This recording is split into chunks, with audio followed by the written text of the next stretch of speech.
Francisco, my friend, welcome to the Storytelling Lab. Welcome to the show. Welcome to this chat that we've been threatening to have for quite a while now. I will take the blame. It is on my shoulders. So I'm sorry it took so long, but I'm very happy that you're here. Hope you're having a good day so far. I will graciously let you take the blame, Thank and you. I will heap upon your shoulders the Uh-huh. added guilt that Oh, not only you put off our conversation, but you mm. forgot you put off our conversation, and then try to make me feel bad for asking about it.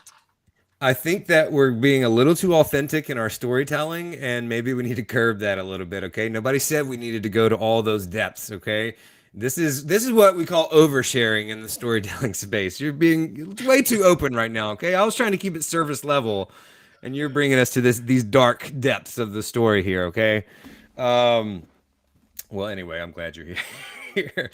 um, the reason I'm excited to talk to you is I get the feeling from our interactions online and from this one right here that you don't really pull your punches too much. And I'm not sure if that expression translates outside of the States. You understand what I'm saying? You don't mince words. There's a lot of different ways to say it. But a few of us in the storytelling space, it seems like, have been kind of circling around uh, this theme. Well, I'll just ask you this: what do people get wrong about storytelling? Let's start there and then see where it takes us. I think it's almost better to ask what people don't get wrong about storytelling. But I think I need to qualify that question a little more. Okay, Do sure. you mean people in general, or do you mean people in our space? Let's start. Okay, fair. Let's start. You know what? Let's start in a good space.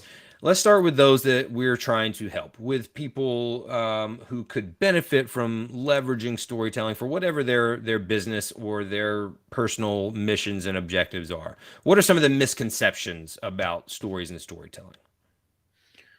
The most obvious misconception that I come across all the time is that people either don't understand what a story is, or whenever they hear the word story, they have this lofty idea, which is a very specific type of story. So people tend to think big stories. They think that having a story means you've survived cancer, you Right. scaled Everest, you done something that other people would consider epic or outstanding or surprising.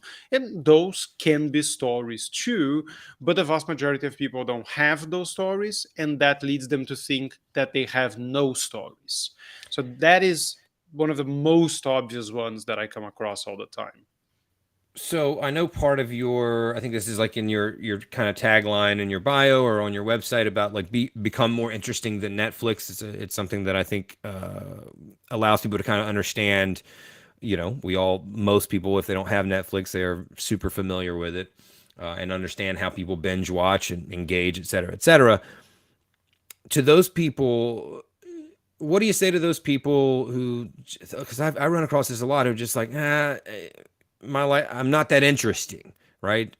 They haven't climbed Everest, they haven't endured cancer, they're not a refugee from a war-torn country or something like that, and they're just don't feel like they have a story that would be impactful and effective with people. Where do you start with them?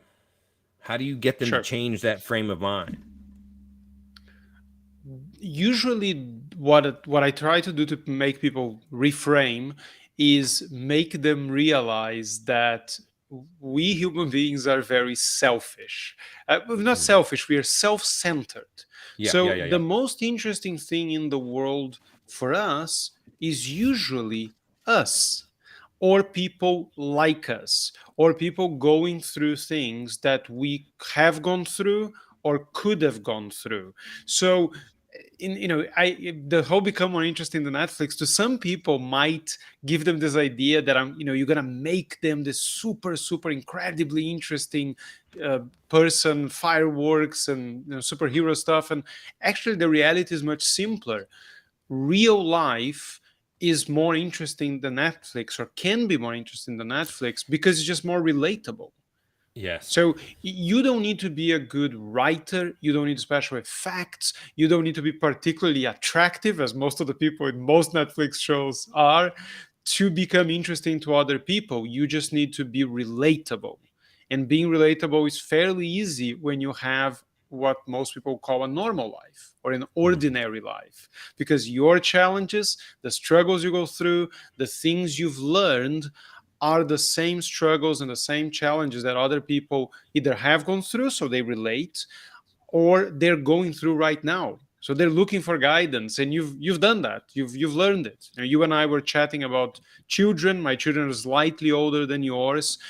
Almost anything I can share about children is either something you've already gone through, so there is Yes. that Me Too moment there, or by Me Too it means you relate, not the Yeah, other yeah, Me yeah, yeah. Too. I was gonna say something. I was waiting to say something. Yes, yeah. Part of my brain is always looking for the pitfall in what I've said, which is often there. um, and the other, again, back to this children thing. So either you have gone through, so you're relating, or it's something that there's a good chance you will go through. So Yeah, if I start yeah, talking to you about, when kids go into primary school, these are the things. My kid really struggled with this thing as soon as you went into like big kid school. Your yeah. kids are not there yet. So to you, Right. this will be interesting because it's a challenge that will come up in your life. And that, I think understanding that Hmm. is one of the most important things for people to completely change what their idea of storytelling is, and what's the purpose of storytelling, and what's the use you can put storytelling to. These are just real life examples that you share with other people to make whatever point you're trying to make. That's it. When you were explaining this, you mentioned something about facts. It was kind of in passing when you were on a list of things. Can we revisit that a little bit? And I forget exactly what you said, but it was like you don't need this, you don't need that, you don't need facts or something like that. I don't want to speak for you. But can we address that? Like, I mean, I'll tee it up like this: like when they're telling a story, when someone's telling a story, how important is it that they get all the facts right? How about that? Okay, so that's a very interesting way to ask that question. It's not important at all that they get all the facts right, Okay. because all the facts are never going to be in any story. Just because our brains are not set up to remember all the facts, no Hmm. one would ever listen to a story that includes all the facts. Well, But yeah. the facts you do include should be right. The only sort of exception to that, I tend to think of it as it's okay to make lies of omission when you tell a story. So you can take stuff out, but you shouldn't make lies or have lies of commission, right? So don't invent stuff and put it in your story, but it's okay to just leave stuff out as long as it does not change the truth of that story. My favorite example of what I'm talking about here is people, right? So let's Yeah. say you're in a party and you're having a conversation with three different friends, okay? But none of the friends are particularly relevant. What's relevant is the conversation. Like, you're not going to describe who the friends are, their names are not important. It just matters that someone is talking to you about this thing. Now, if you have three different people with you in the story, you're going to confuse your audience, particularly if you give them names and if you try to give them any type of physical characteristic or whatever. If it doesn't really matter, just pick one of those three and have the conversation be with that one person. It just makes it so much easier to tell, doesn't change the fact of the reality of the story at all. And even if your friends were there when you tell the story, which is always a good measure of, are you going too far or not, they might go, Francisco, that wasn't just me in that conversation. Paul and Joe were there too. I was like, yes, but that just makes it too complicated to tell. But that was the Right. conversation we were having, right? Yeah, that was the Uh-huh. conversation. Fine. You're okay. Yes, yes, yes. Right? That's the type of fact that is not relevant to have perfectly. Does it really matter if it was 2 weeks ago or 1 week ago? Does it, Right. there's a lot of things that don't really matter as long as you stick into the truth of the story. If now you're making your friends say things they never said, so the story makes more sense, Mhm. then now it's fiction. And now you've gone too far, right? Everyone Yeah. who was there needs to be able to say, yeah, I can see you've changed some stuff there, but that's essentially what happened. As long as you can Yeah. get that, then that's fine. But if you go beyond that, then it's fiction. It's not storytelling the way we normally refer to it. Me and you and people in the storytelling world. Hmm. This exercise, I think, you can apply to so many different pieces, assets, devices in your story, not just people. That's a good place to start because it's easy to for you to like explain that. But now that I'm thinking about, I actually had a similar experience. I was making my first feature documentary and really struggling because it was like a global movement. I had done tons of interviews, and it's like, how do I tell 1,000 stories into one simple movie? And I had a writer for Vanity Fair and Men's Health who became kind of a mentor, and he said that it's too much inside baseball was the term that he used, which basically means it's too esoteric, it's too specific and nuanced to that world. So the people who are nerds about this, it was calisthenics culture, freestyle calisthenics. The people who watch all the videos every day, they know all these characters. But for your average audience member, they didn't, and it was just too much for them to understand. So it was literally what you're talking about, like reduce the amount of characters. The point is the story moving forward. And of course, the film was much better received because it wasn't all over the place. But I think that you said this line in that explanation about it's not really the facts or the if it's 2 weeks ago or if it was three people versus one.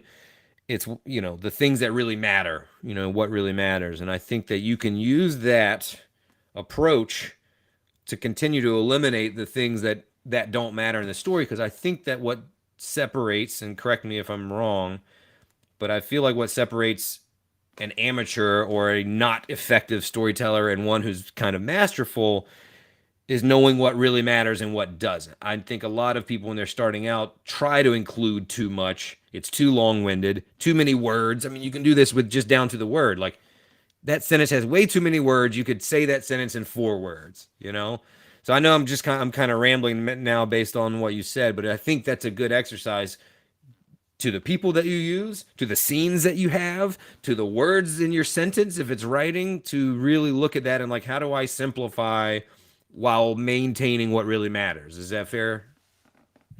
It is fair, and it's you're absolutely right. It's not just the number of people. Time is another thing that people Mm-hmm. get confused about. Like if something like for example, take a conversation I'm having with my wife, right, or my kids. Okay, I tell Yeah. a lot of stories about conversations I had with my oldest kid. Now, maybe she said something one day, and then she said the other thing the next day, and then she said something else 3 days later. Just telling it to you now is boring me. If I just make the whole thing one conversation, Yeah. does it really change anything? Probably doesn't. Okay. And this is what people don't necessarily get. The story is not meant to be the whole truth. The story is meant to be a slice of life that allows you to convey meaning to people. Okay, you're just picking this one example of probably this bigger thing in the world because then people understand it, they remember it, they relate to it. It's not meant to be all of the things that you're trying to represent, and this is sometimes where people get confused when it comes to say using stories in a presentation because they talk about data and say, oh, a story is not data. No, a story is one data point. If Mm-hmm. that one data point is a good way to illustrate the data you're trying to talk about, then that's a great way to use a story. What you Mm-hmm. shouldn't ever do is pick the only data point you have, be it a story or anything else, and try to pretend that it's the whole thing. But that's not what we're doing with the storytelling. You usually say, okay, I want to make a point about good communication. I'm going to find an example of either good communication or bad communication from my life or from my work, and I'm going to share a story about that. And that's my lead in to this bigger point about the importance of communication. I'm not suggesting that this 1 2 minute story I just told is the only thing you need to know about good or bad communication, or that it Right. represents all the aspects of it. And I think when you go back to the crafting of a story, this is the other thing people get wrong. The story should be the smallest slice of life you can tell that makes that point. And Mm. usually that is one moment in time.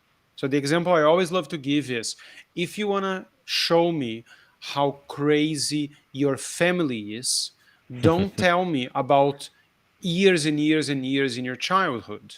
Just tell me Right. about one Thanksgiving dinner. If you describe one Thanksgiving dinner, maybe just the moment when you're on the, everybody's sitting around the table, and then your crazy aunt starts saying something, and then your grandfather is shouting at someone, just that moment is probably going to give me a much better insight in how crazy your childhood was than you trying to tell me, when I was 5 years old, this happened, when I was 7 years old, that happened. Okay, so one slice of life, one moment in time, as an example of what you're trying to say, and not, don't try to cram in as much information as you can because you think that's a better representation. Yeah. People get lost. I mean, I think what I see happens a lot is same thing that my mentor at the time, his name was Michael, said to me about the inside baseball concept is like, we're familiar with all these data points or these events that happen in our lives, for your example about the crazy family. But when we're talking to somebody else, we really have to understand that they're hearing it for the first time. And it's like watching, it's like, never watching any of the Marvel comic movies and then watching like the Infinity War, Endgame, or whatever, and trying to like keep up when you have like 100 different characters that were stars of their own movie. And I think that people overlook that so much that you're not realizing the contents of this story very, very well. You've heard it, this is your life. But other people are hearing it for the first time, and it's not as easy for them to connect those dots unless like you said, the conversation you might have had with your wife that took place over days in a week. It's like that's too much. Keeping it simple is much easier for me to follow than trying to retain. Oh well, what day was the second sentence she said, or whatever. So I think that's a thing that people tragically kind of mess up when it comes to understanding how to leverage storytelling. You know? And the Marvel movie is a great example, because if you think about it, those movies, particularly the whole, Avengers Infinity War thing, it Yeah. became more and more complicated, and it got to a point where it was very difficult to have any clue what was going on unless you were watching and paying attention, or you were steeped into the culture of the comic books like I was. But even saying that, there are scenes in those movies that you could watch in isolation and walk away not only understanding the scene itself, but having a really good feeling for what the relationship between the characters was, or what type of people they were. And that sometimes, I mean, when you're making a preview for a movie, when you're making the trailer, that is one of the things you're trying to do. You're trying to give people an idea of what the movie is going to be without giving away too Yeah. much. But Yeah. also when you're telling a story, that is really what you're trying to do. You want people to understand the relationship between the characters without you having to explain. I always, so again, this is an example that I've used many times because I think it's powerful. But there's a story I tell often. I very commonly finish keynotes or workshops with this story, and it's a story that starts with me saying, my my when she was my 5-year-old, um, my 5-year-old was about to hurt her baby sister again. So I did what I always did. I told her not to, and she did what she always did. She ignored me. And that's all I'm going to say about my relationship with my kids or their relationship with each other. There's nothing else on that story that I'm going to share that is any type of explanation or background or whatever, right? There may be one line that I say a bit later that just gives you a bit more of an insight on who I am as a person and why that matters to me. But what a lot of people would do is they would say, I have two kids, and the oldest is this age, and the youngest is Yeah, this age. yeah. They don't always have a great relationship. It's very common that they fight all the time. And when they fight, which none of that is Yeah. interesting to listen to. And you could have done that with 2 or 3 lines. So Hmm. now, I'm not saying that most people are going to be able to storytell that way, but in a perfect world, what we're trying to always do is find what's the smallest moment in time you can share that contains all the things we need to know to understand the point of your story and to be moved by it if that's the case. And if you can't have them all in there, then add a little bit of exposition. But what most people do, coming back to your original question of what people get wrong, is they don't understand this concept of the moment in time, and instead of showing us what they're trying to show us, they tell us, and Yeah. telling takes a lot more time than showing. Hmm. Absolutely. I love this concept of the smallest slice of life to convey the meaning. That's really sticking with me. I love that angle, that approach. Let's switch it up a little bit. Um, you brought us back to that initial question, what people get wrong. Now let's look at it from the other perspective, especially because you talked about a story that you tell in your speeches quite often. And this is a point that I think that if we didn't talk about directly, I've seen you and others in our space discuss this.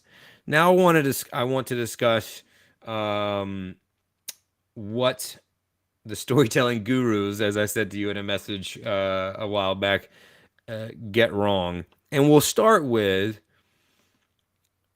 a storytelling speaker that doesn't use stories in their content or their speeches, right? Is that a problem? And if so, why? Yeah, there's a massive problem. I think it depends how big a problem it is. So let's take it from the speaker angle first. I don't think I've ever seen any keynote speech that was any good that didn't have at least a handful of stories in it. I don't think you can hold someone. I mean, can you hold an audience's attention for 45 minutes to an hour without having at least three, four, five stories in there? You can, but you have to do so much, rhetorical gymnastics, or have videos or some sort of live demonstration of the thing you're doing. I've seen speakers that paint on stage, and that's Yeah. its own thing. But if you're a speaker who mostly speaks and you don't have some stories in your speech, it's going to be boring. There is just no way that you're going to be able to go through that much time without using examples for what you're doing. And if the examples never come in the form of a story, if it's just a slide with a thing on it, I find it very unlikely you're going to be able to make that a particularly entertaining or memorable speech. Maybe with humor, but even so, I would be very surprised if you manage to do that without stories. I haven't really seen it be done well without stories. I don't know if Yeah, that's and been even your experience, but no, and I share what I believe is your stance on that, and I see it a lot, and maybe it's more reflected in storytelling content, right? The people who are kind of touting what I've seen. The deeper I've gotten to the storytelling space with people, our peers and contemporaries, and which I've been.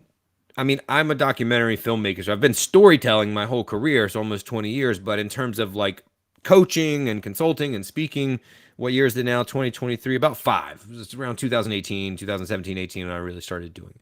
And what I'm seeing now, after I've matured a little bit in the space, is like the same content over and over and over again, the same like hero's journey, this, that, the third, that's just like just splattered out there.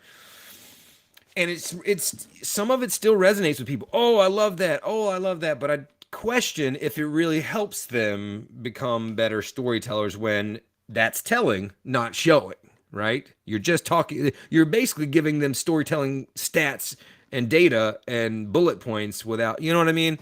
And I start to take issue with that and really question if it's transferring to the people they're trying to help. If it's genuinely teaching them and helping them understand how to use stories. Yeah, my beef with that is this. I don't have any problem if you don't tell a lot of stories, and storytelling is just a part of what you teach. Okay? So if you're Right. someone, if you're helping people communicate better or write better or Right. speak better, storytelling is going to be a part of what you do, but it doesn't necessarily need to be the main thing. It's a good And point. then it makes complete sense that you're going to use storytelling structures, but not actual stories when you communicate, when you copyright, whatever. That's fine. Okay, no issue with that.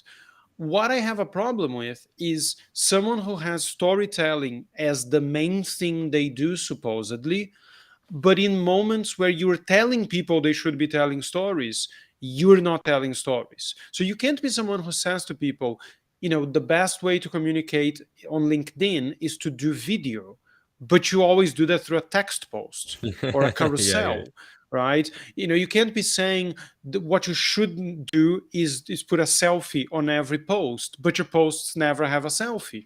So if you're telling people storytelling is a great way to communicate, it's the best way to make your points, but and you're telling them you should be using this in your social media content, you should be using this in your speaking, you should be using this in your meetings, but then you see this person speaking, they're not telling stories. You read their social media content, they're not telling stories. You sit in a sales meeting or discovery call with them, not a single story comes up. Well, why are you teaching people to do something that you don't do yourself? Mhm. Then is it because you don't know how to do it, which would be doubtful, or because you just don't believe in it enough? And Mm. that's really my beef. You want to do that, fine, but then don't have storytelling as the main thing you're supposedly doing. Just be a communications coach or a speaking coach or a copywriting coach or a LinkedIn coach or whatever you want to be. But otherwise, you're just using the term for the buzz of it, Yeah. and that doesn't help people. And then everybody goes like, I love storytelling, it's great, what we're wired to do. And none of these people are telling stories, right? The people loving it are not telling a story, the people posting about it are not Right. telling a story.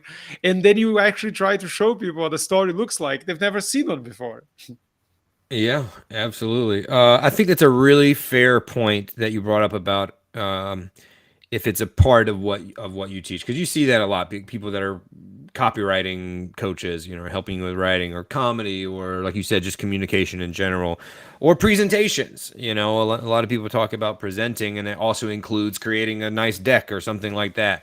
But storytelling is a part of it, so I think that's really fair. Um, what else do people that storytelling is their main thing when they're teaching and coaching and speaking and trying to help people use stories? What else do you see they get wrong often? I think it's difficult sometimes to judge that, because there is a very different spectrum of storytelling styles. Some people Yes. are, my style is very much the very short, typically personal story that I'm Hmm. using to make a point about something else. Okay, so Hmm. that's most of the stories you see me put out on social media are that type of story. A lot of the stories I use when I speak are stories about my personal life, my family, my children, my friends, and I'm using to make other points. Some people prefer the longer type of story. So, they're doing a 45-minute presentation and they will have one 7-minute story in there. Yeah. So there's lots of different styles, and I don't think any of them are wrong Hmm. necessarily. But the one thing I occasionally find is that there is a very sort of utilitarian approach to storytelling, which is very useful. And it's one of the best ways to teach people is saying, you have this story for this thing. This is your sales story. This is your founder story or your origin story. Yeah. And that is very, very useful. And I think the vast majority of people out there should learn that style. They should learn the 2 or 3 stories they need to be telling all the time, and they should tell those. They don't need to try and become storytellers, because they don't want to become storytellers. They just want to become more effective at closing deals and putting content out, whatever. Yeah. Yeah. But what I find that the problem of that approach is that to a lot of people that is very limiting, And because maybe they don't resonate to that, do I really need a founder story? I'm not a founder, and in their head, Yeah. that's the only person that will tell a founder story. Do I need the sales story? I'm not in sales. And they miss out on all the opportunities for communication. And I say without that much shame, uh, everyday magic that exists in the small stories that you find all the time. There's a whole universe of storytelling that every single person in the world could benefit from without being storytellers or speakers or coaches. And this idea of the hero's journey, or these 3 or 4 stories you should be telling, can sometimes be limiting to those Hmm. people. So it's not so much a mistake, and more something that hopefully I don't fall into, because although particularly, I spend a lot of time talking to people about the one story, the main story they should be telling, which is their own sort of origin story. But I tell small stories all the time. So it should Hmm. be pretty obvious for anyone that follows anything I do that I don't believe that anyone should only have the one story. You should have hundreds and hundreds, but there's one that you need to know for sure. Yeah. I think that's a good point, and maybe where most people miss it is that it sounds like it depends on your objective, like what you're trying to accomplish. Like you said, some people are going to be telling 7 minute stories in a 60-minute keynote, and that's a different approach than someone who's telling stories in their TikTok videos. That's a minute or 90 seconds or whatever. And I think often maybe we think that the type of story or the structure to use applies across the board to every type of story that we're going to tell. And I think that that's a really valid point, that it depends on what you're trying to accomplish to determine your approach. And it's like anything that you're trying to achieve, right? The end goal and the mission should determine the path. How does one become better at storytelling? Not how do they tell their founder story or how do they tell their sales story, but how do they become better at the skill? Well, the obvious answer to that is you have to tell a lot of stories, but Hmm. that answer doesn't help a lot of people, because to Correct. Yeah. tell a lot of stories, you need to find a lot of stories. And There we go. that's the main thing. The third mistake that I didn't talk about is this overestimation of what a story is, or Hmm. what telling a story is. I mean, like, all a story is for the vast majority of people is an example. Okay, so when I'm working with corporate people, I always say, this subject you want to talk about and present about, do you have any examples? Like, has it happened to someone in your team, to a customer, to someone else in another company in the same industry? Yeah, of course. Okay, can you pick one that, can you think of one that is a good example of the thing you're trying to say? Yeah, this is my teammate last week. Well, okay, fine. Open with that. All right. That's it. That's like, it's just a small thing. It happened recently, and it's an example. Once people understand that anything that happened in your life, professionally or personally, that taught you something, that changed you in any minute way, that was unexpected, maybe that was just weird or thought provoking or funny, or WTF, as I like to call that. Any of those things can make for a good story and for a very useful story. Yeah. So that is the very first thing, that people need to learn how to identify stories and find them and collect them. Because once you've done that, the telling for a lot of people doesn't even need a lot of work. Right? Hmm. If they found a story that is small enough, they will tell it within a couple of minutes anyway. So you can always make it better. But it's not as if you're trying to condense a 10-minute boring odyssey into something they can use. So Hmm. finding the stories is the very first thing, and perhaps the most important thing that people need to do to perfect that skill. I like the give me an example approach. This is what we do in documentary filmmaking when I'm interviewing somebody. I don't say, tell me about your wife, but instead I say, like, tell me a time where you felt very close with your wife, right? Give me an example, precisely what you said, because that one, it usually brings up a story. And you and I know that that connects with people a lot more emotionally than just saying, oh, she's very sweet. I love her very much. You know, now we're telling, not showing. And so that's a really good approach um, that I think is easy to overlook. Just like that's all it is. Because this is my bone to pick with the storytelling structures, and I use storytelling structures to teach people. Of course, I do. But with the ones like the hero's journey that get touted and shared, so much, it's just like, how are you going to take a 17 step or whatever storytelling structure that George Lucas used for one of the biggest, narratives of all time over the course of however many films that was, and tell a novice to use the hero's journey in their 2 minute, story to sell shampoo or whatever they sell. Yeah, it seems very, very challenging for me. Even though it's very easy for people to be like, "Oh, I love the hero's journey, so cool, so cool." Um, I want to learn a little bit more before we go about. I'm really interested in the path that like led you here. What was your background? Like, at what point in your life where you were like, "Oh, this is a path that I want to go down. I want to be the guy that's helping people tell stories." How did you get there? Well, before I answer that question, let me answer the question of Brian Melnick, who just appeared on the chat.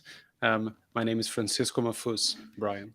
I think it should appear somewhere on your screen. Yeah, He said it should it should. Where is it? He's on LinkedIn. Yeah, it should say it in the description, Brian. But yeah, this is Francisco. Glad you're here. So it wasn't a particularly straightforward path, right? But Yeah, sure. but the first Never is the, it? the first true, the first thing and you might have heard me talk about this before, was that when I was 12 years old, so I'm 12 years old, I'm in class, and my teacher looks at me and says, Francisco, can you please come up here and tell a story to the whole class? And then I sort of looked around the classroom, and half of my classmates were horrified for me, and the other half couldn't wait to see me crash and burn, because I was never really like a popular kid in school. Uh-huh. Through great financial sacrifice, my mom put me in this fancy private school, but that also meant that like everybody had money and I didn't. So Right. I could never dress like the kids. I could never go on the school trips. Whenever anybody invited me to their home, I was embarrassed to invite them back to mine because there was Yeah. just no comparison. And that made me different. And at that age, being different wasn't good. But True. as I started walking to the front of the class, I get this idea. I had this idea that only like a stupid kid can have, which is like, what if they like my story? What if that changes everything? So I got up. Yeah, exactly. Too many superhero comic books. So I got up there, and I told a story, and it went great. They laughed and they cheered and they asked for more. And at that moment, I felt like the most popular kid in that school. And then the recess bell rang, and everybody left the classroom, and that was it. I wasn't popular at all. I was still the same kid I always was. And for a very long time, I completely forgot about that experience, and about how powerful stories could be. And we were talking about kids earlier, and Mhm. I had one kid. It was a few years ago. I had one kid, but being a grown up and having had one kid didn't teach me how that process worked. Mhm. And then, my wife and I found out we were gonna have another kid, and I got completely terrified. Like, I panicked. I was like, no, I was in my late 30s. I had like a serious boring job. I'm married. I have two kids. This is it. This is the rest of my life from now and forever. And I really, really panicked. I had 3 really rough days there. And then I had been speaking for a long time, like as a hobby, like the Mhm. Toastmaster type of thing. And I Yeah. took Okay. part in some competitions. I won some stuff. And whenever people ask me if I wanted to take it seriously and maybe try a career out of it, I was like, no, I've got a job. I don't want to rock the What boat was and your stuff. job at that time? Financial advisor. Oh. Yeah, so Super as exciting. boring as they come. And then when I was in this panic moment, one of my good friends said, Francisco, I know you said no to this before, but some friends and I we're starting this like professional speakers association in Spain, and I was wondering if you maybe this time like yes, something else, please, something exciting.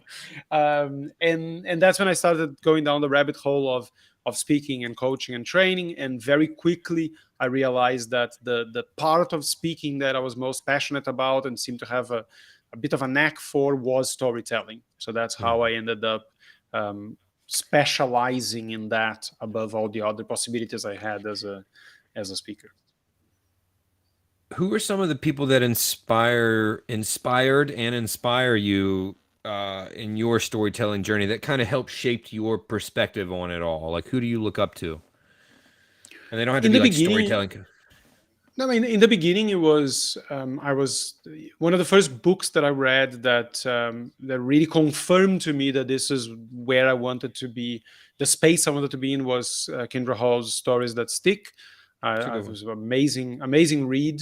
And right in the beginning, a lot of the stuff I was trying to do, I always had that in the back of my mind, and I was trying to formulate my approach with hers in mind, which wasn't a particularly amazing fit. And then I started taking things from other people and changing. So a couple of other people that inspired me a fair bit. One was Sean Callahan, who wrote Putting Stories to Work, and he runs a story consultancy company called Anecdote. And the other one, I think, is someone you've had in the show not long ago, which was Matthew Dix. Oh man, yeah, love Matthew. Yeah, Yeah. yeah.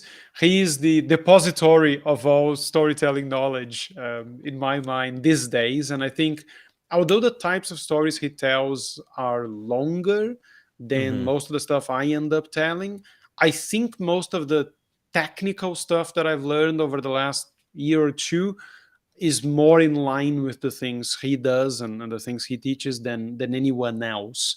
And I still find that when I listen to him, I pick up a lot of new stuff. That's not always the Yeah. case with some of the other people, and perhaps because the other people like him commercially package their stuff in a more effective way, I would say. Like it's an easier package to sell. The book Hmm. itself is, again, there's much better marketing on that one than say Matthews, and the lessons are easier to remember in some ways for people because it's the four types of stories, it's the four elements in a story. Yeah.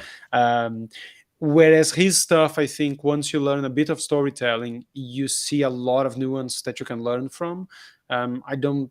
I still like her stuff, but I don't think I've learned much from her in a while. Hmm. Whereas him, every time I hear him speak about storytelling, I pick up something new. Yeah, that's a very interesting point. I totally agree. Like his first, his book Story, where they kind of are just randomly ran across it, and I consume all this stuff, and so when I read it, it really like impacted me. He just had a different perspective, or either conveyed it differently, and it really stuck with me. Yeah, I totally feel what you're saying there. It's like it's kind of under the radar. That's not really fair to say to him because he's well known within the moth space and national champion storyteller, et cetera, et cetera. Um, but not on the level of some of those. So I think that's a really really good point. What This is a big question, so bear with me. But what I'm trying to get to with it is your unique philosophy on story. So, what is now that you've been in this space and you do it effectively, you teach people, you use it yourself. What is the thing that is most exciting to you or most important about stories, about sharing stories? So I think there's two ways to answer that question in my mind, because there is what's more exciting about stories to me is not necessarily what's most exciting about sharing. Um, Okay. what's more exciting to me is that once you learn to see much of life as a collection of stories, life just feels a lot more exciting. It's, a lot of this comes from having done Matthew Dick's Homework for Life approach, where every single Totally. day you write down, if you had to tell a story from today, what would it be? I've been doing that now for over 700 days. And it's absolutely true that the more you do that, the more you see all these little stories around you, and that just fills life with meaning, because that's what a story is. And I'm not saying that I'm developing all of the stories, but for me to think about, I could tell a story about this, I need to realize that this thing has meaning. I've learned something from it. It changed me in some way. And if you do that, like one thing at least every single day that has taught you something or changed you in some way, life starts looking very, very different than what I think a lot of us, the way a lot of us see our lives, which Yeah. is just the big events with nothing much in between. Mm. And I think, and people say to me all the time, like, you live a crazy life and all these exciting things happen in my life. Nothing happens in my life. Like, Matthew Dix has been arrested, he almost died, there's a whole Yep. like, nothing happens in my life. What happens in my life is like my kid said something silly, right? Or I was ironing my clothes and thought that maybe it was a great idea to iron my pants while wearing them, right? Like, this is the type of crazy thing that happens in my life. But this is, personally, this is the most exciting thing. If I never told any of the stories in my life ever again, I'm still getting a ton out of storytelling just by Yeah. doing it for myself. Now, Yeah. the why is it, what's more exciting about sharing it? I think it's, again, this tagline I have sounds pretty fanciful, become more interesting than Netflix. But I think once people start telling stories, then they start rethinking and reframing what their life is like. And they're forced to tell it, and people are excited about the stories they tell. The stories have a good reception, and they go, wow, I never thought that this little thing that happened to me could be interesting to so many people. And that makes people realize, yeah, you, not only you are interesting, but you can be interesting. And that does not require you to do some sort of like headline grabbing attitude to life. Like, you don't need to climb mountains, you don't need to win awards or the Olympics or whatever. It's, we relate to people like us, and people like us are interesting to us. So you just need to show people that you like them, that you feel like they do, and that you've gone through the things that they're going through now, which also conveniently puts you in a very good position to be their guide if whatever you do, personally or professionally, could benefit from people seeing you as their guide. If you've generally Yeah. gone through those experiences, why would you not use them to position yourself as someone who has literally gone through what people have gone through, and Yeah. can help them find a way to where you are now? Just to kind of bring it back full circle to your earlier point about the smallest slice of life, even though you haven't been arrested in near-death experiences like Matthew Dix has had, uh, I think the story about ironing the pants while wearing them is is a great little one to connect with people, and I would love to learn the lesson that you learned from that. So that perfectly illustrates your earlier point about the smallest slice of life, and it doesn't have to be getting arrested or being held at gunpoint or something like that, because I'm already like teed up and engaged into what came from that instance. Um, Before we wrap up, I want to ask, I know that you've written a book, you're speaking all the time, coaching with people. Is there something coming up new in your life or your business that you're looking forward to? Like, what's going on in 2023 or early 2024? Are you building to something new? What is the next path for you? Well, apart from mastering the homemade pizza game, which is something I'm putting a lot of my mental energy to, well, the main thing is not really new as much Mm-hmm. as it is a new focus, because Mm. I've done a lot of stuff in the sort of the coaching space, and I fell a little bit into this trap that I think a lot of people do, a lot of people Hmm. fall into, which is there's all these different ways you can help people, Yes. and you feel inclined to help them in all these different ways. And Hmm. one thing I have found is that when it comes to storytelling, there are people that absolutely love it and want to become better at it. But the vast majority of people that say they want to become better at storytelling don't actually care about storytelling. They just care about the results of storytelling. So in my specific case, what I found is, because I just spent a lot of time on LinkedIn and I was getting clients through LinkedIn, and I found that most people don't want to put in the time and the effort that would be required for them to go from someone who doesn't usually tell stories to someone who tells them all the time and is very good at them. That's Hmm. not what they want. What they do want is to have a story, or anything between 1 and 3 stories, like we talked about earlier, Hmm. that positions them incredibly well for what they do, and that can either be something they tell all the time if they're giving interviews, like, or going to podcasts like this one, Hmm. or something that feeds into their brand, their content, their speaking. So I've been referring to this as not only storytelling as the face of the brand, of the face of what you do, but as the backbone. Hmm. And this was always one of my favorite parts of doing the work I did with my clients. Is I always wanted everybody to have an origin story, even if they never intended to tell them. And then you Hmm. spend 90 minutes with someone, you have them tell you their deepest, darkest secrets, you figure out who they're trying to be in the world, and then you try to make those connections. Okay, so what is the pain that you have gone through that your ideal clients are going through now, and what is the power that you've learned from that pain that Hmm. allows you to help them now.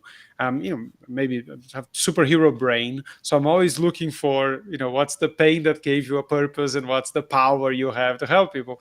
And that was always a super enjoyable experience. People loved it. There was always lots of insights from that, and people going, huh, I never thought about it that way, and I didn't know that about myself. And I always Hmm. like that. And then I said to myself earlier this year, I said, people love that. I love that. And that does a very interesting thing, which is allows people to get clarity and confidence on Hmm. how they're showing up in the world, who they are, why they can help, who their ideal clients are.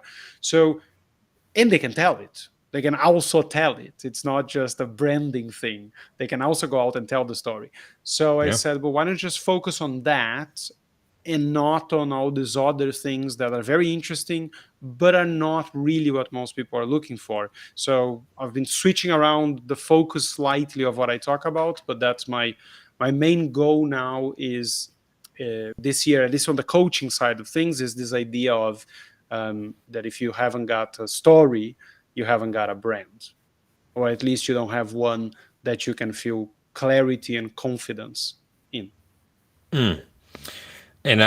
Both of those are so important, and I think that's one of the things that we overlook so often in the efforts of trying to be clever, trying to differentiate ourselves, is we lose that clarity. And I think back to your initial point, stories are about conveying meaning, and I think that's an easy way to be clear in your communication, is to show people through stories. So, man, I appreciate you, Francisco. This has been an awesome conversation. I'm glad we finally made it happen, and thank you, my friend. I hope the level of authenticity, after that rough beginning, hasn't gone past I'll your never forgive your you. I chest. will never forgive you. I don't, it's very on brand, so I should have expected. No, I deserve it. I'll take my lumps. But Yes, I'm glad. you said right at the beginning that I don't pull my punches, Yeah, I didn't mean which on is me. I no. And what I was going to say there and then didn't was, it's not that I'm consciously aware that I am going to punch someone and maybe I should pull it. Is that the concept of pulling whatever people are considering punches, both the concept that these are punches and maybe I should pull them, they're still very far away from my mind. It's like someone was like, "Do you think you should be saying that?" It's like, "Oh." Is that inappropriate I in hadn't any even thought about it. way? No, buddy. Hey, keep being you, brother. I love it, and I think we need it in the world, and we definitely need it in the storytelling space. Francisco, my friend, have a great evening. I appreciate your time. You too, man.